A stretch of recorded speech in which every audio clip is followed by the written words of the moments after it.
It is often difficult to get through to people just exactly what is going on.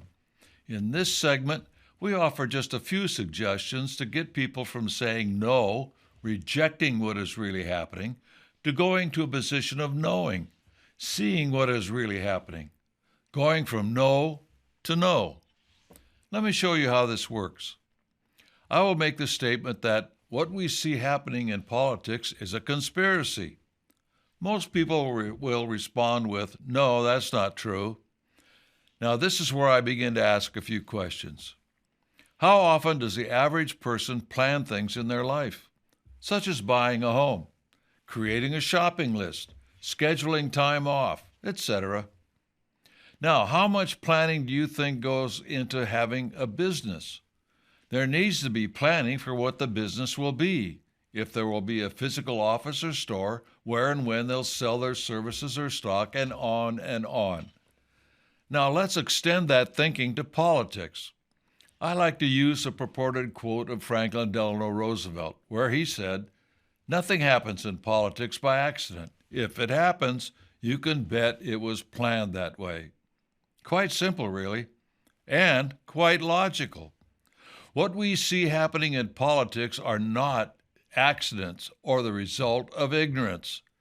People have to get together to plan out results in politics. They have to in order to get anything done. If ignorance is involved, it is on the part of the people, not the politicians.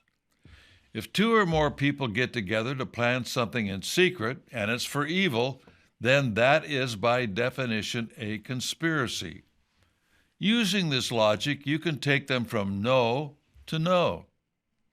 There are many conservatives out there that see what is going on, but few understand what is going on. As a result, they cannot begin to remedy the problems they see. Conversations are not the only way to get people to understand what's going on. Here's another way to get people from no to no. It's a simple idea. It's getting them to read the right information. Reading is a very good remedy for this problem. One of the books I would like to recommend so that they understand exactly what is going on in the federal government is Benedict Biden. If you encounter a person who complains about the situation in the federal government, ask them if they've read the book Benedict Biden. The book will explain exactly what is going on and that it has been planned for several years. It isn't incompetence, it is design. I recently had an interesting encounter with a young person who wanted to know what I did for a living. Since I was in my normal attire, a suit, after explaining a bit, I mentioned the book Benedict Biden. All I got back was a blank stare, because he had no clue what the double meaning was in the title. This really shouldn't have surprised me, considering the history that's not being taught in the classrooms today. Nonetheless, I explained to this individual that if you imply that someone is a Benedict Arnold, you are implying that they're selling out to join the other side, basically becoming a traitor. The Benedict Biden book proves this very thing. It lays out the history of Joe Biden, going all the way back when he was married and the connections he had back then. Then it documents the plans for what Biden has been doing and currently is doing. Many of the things we've witnessed during his time in office was already outlined in print and speeches in 1992. When people read it, they go from denying that what is happening in politics is no accident to understanding that what is happening is planned and what the end goal is. They go from denying to understanding, from no to no.